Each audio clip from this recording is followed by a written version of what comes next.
Today I want to talk about a little mindset technique that I sometimes use when I feel resistance to some work that I know I really need to do. It's really simple, it's really easy, but it's also very powerful. Watch this video to learn more.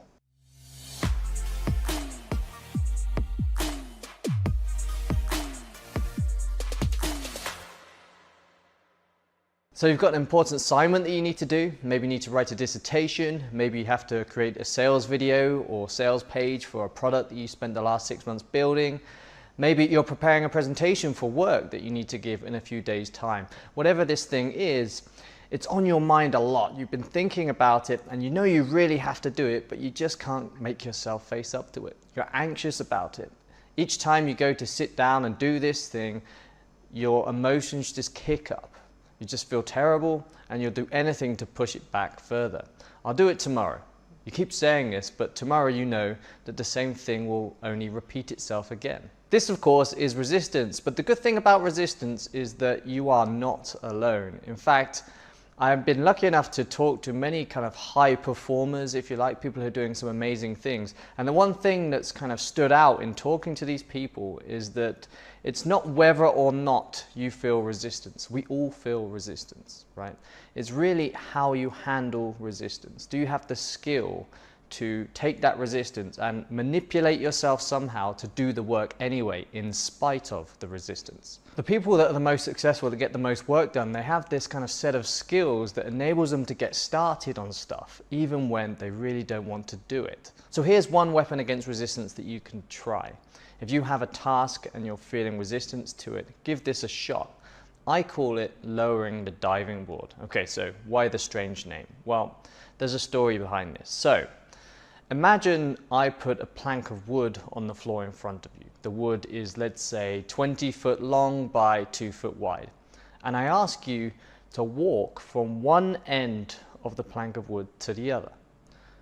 So this is quite an easy task, right? The plank of wood is pretty wide, 2 foot wide is pretty easy, right? You could walk across there, no problem. You won't worry about falling off or anything. You put one step in front of the other, and in no time, you'll be at the other side. What was the big deal, right? Okay, so now I take you to the top of a 40-story building.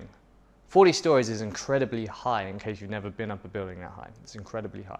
And we get to the top of this building, and in front of you is the very same diving board, except this time it's straddled across 2 skyscrapers. And you look down, and there's nothing there except solid tarmac 200 meters below you. You'd probably be nervous, your knees would be shaking. The same old image of you putting a step wrong would be going over in your mind, and you look down and you realize certain death. If I get this wrong, just 1 foot wrong, I'm dead. That's it, game over. Would you walk across that plank of wood now?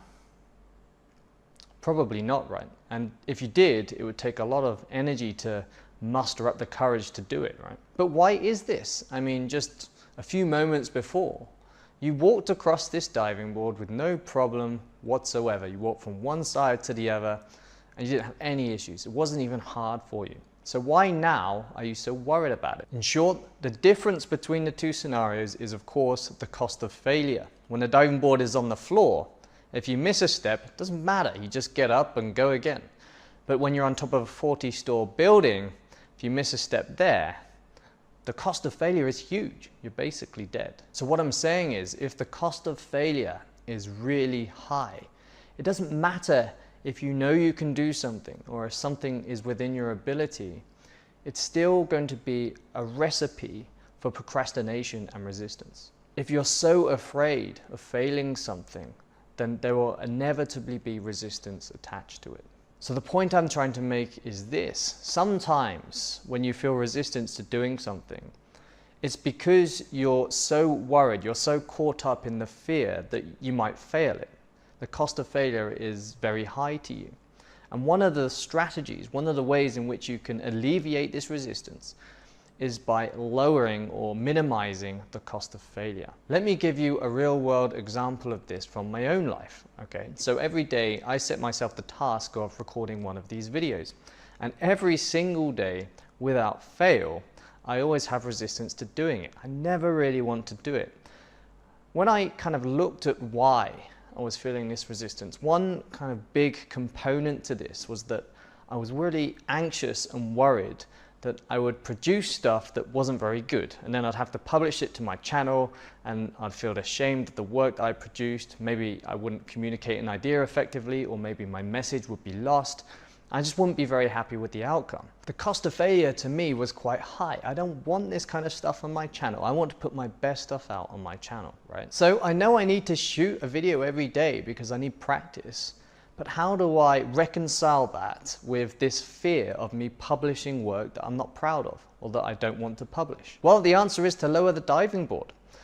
I lower the cost of failure to me by just saying to myself, listen, you can just get in front of the camera and record something. It doesn't really matter what the outcome is. It doesn't really matter if it's any good. And it even doesn't matter if you record a video and you don't put it on your YouTube channel. You can just do the same video tomorrow. You can do the same video again, and this time it will be better. And when you're happy with it, you can publish it. I tell myself this because that lowers the cost of failure for me. And the funny thing is, when I actually get in front of the camera, when I actually shoot my video, more often than not, I am happy with it and I do publish it on the first go. So here, just by lowering the diving board, just by lowering the cost of failure to me and taking this pressure off myself, I effectively bust through the resistance to shooting these videos. And it works very consistently for me, pretty much every time. So if you keep putting off that launch of a product that you've been working on for the last 6 months, then make a plan B so that if the launch doesn't go quite to plan and sales are trickling in less than you expect, make sure you're not going to be financially destitute, and come up with a plan B to follow in this scenario. If you're experiencing resistance writing your dissertation because you're worried you won't get the grade that you need, then take some time to realize that even if you don't get the grade you want, your life is still going to be pretty good, and you can always retake the dissertation anyway. Lower that perception of the cost of failure in your mind. If you have resistance while preparing for a presentation, then have a plan for in case you lose your train of thought. Have something prepared. If you go off the rails, you can just divert to this plan. But also spend some time looking at presentations on YouTube and realize that the average presentation is really not very good at all. The bar is not very high, yet they're always met with a round of applause at the end. Realize that even a bad presentation is probably not going to have much of an effect in your career at all.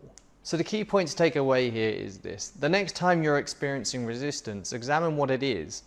And if it's because you're afraid of failing or you're afraid of not getting a certain result, then think about how you can lower the diving board. Reduce the cost of failure by changing both the outside world, so those are the circumstances that you surround yourself with, but also the way you perceive things, the way you think about what might happen if you fail. Simply lower the cost of failing and you'll find that your resistance will slowly begin to dissipate. You can get on doing with what you know you need to do. I hope you liked this video. If you did, would you mind leaving me a comment below? I'd like to hear from you about how resistance affects you.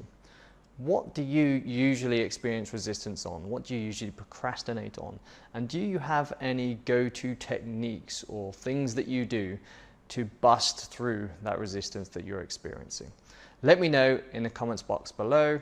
Thank you for watching this video. If you liked it, like my video, subscribe to the channel. I'll see you again soon.